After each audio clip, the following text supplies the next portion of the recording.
My cousin Stephen was killed in the late 90s. He was only 21, shot in a case of mistaken identity. I cared about him deeply, but we had never been especially close, so I didn't understand why, after his death, he began appearing in my dreams. Not just occasionally, constantly. They were always vivid, always heavy, always draining. I would wake up feeling like someone had pressed a hand against my chest all night. Years passed. I got married. We moved into a small starter home. I became a mother. Life changed, but the dreams didn't. They would fade for a few months, only to return as if Stephen had been waiting for me to sleep again. Every dream felt like he was trying to get closer. One afternoon, after a long morning with my toddler, I fell asleep on the living room couch. My son was sitting on the carpet with his blocks, babbling and stacking them just a few feet away. My husband was in night school back then. He wouldn't be back until after 9, so it was just the two of us in the house.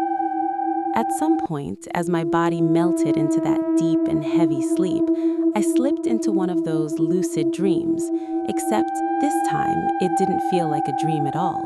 I was lying on the same couch, in the same position, wearing the same clothes. My son was still playing on the floor.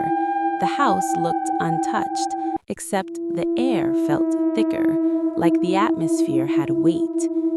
I became aware, instantly and completely, that Stephen was approaching the house. Finally, my body snapped free. I lunged forward and grabbed my son, wrapping my arms around him so tight he let out a soft grunt. My heart was pounding so hard I could feel it in my teeth. I looked through the frosted glass again.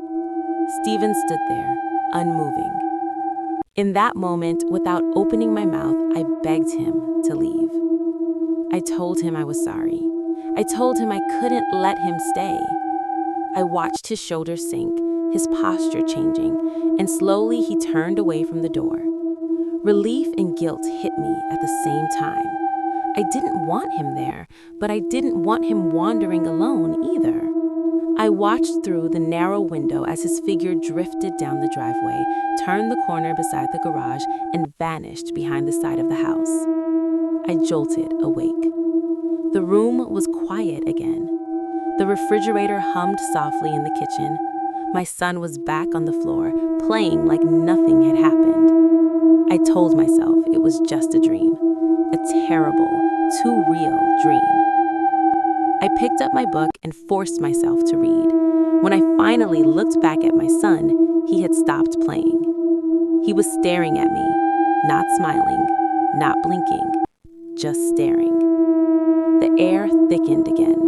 A low ringing filled my ears, that same pressure pressed down into the room. My son turned his head toward the front door. I followed his gaze. The crash came without warning. The glass screen door shattered inward, exploding across the entryway. My son screamed. My ears rang. I stumbled. And the only thought I had was this: he came back.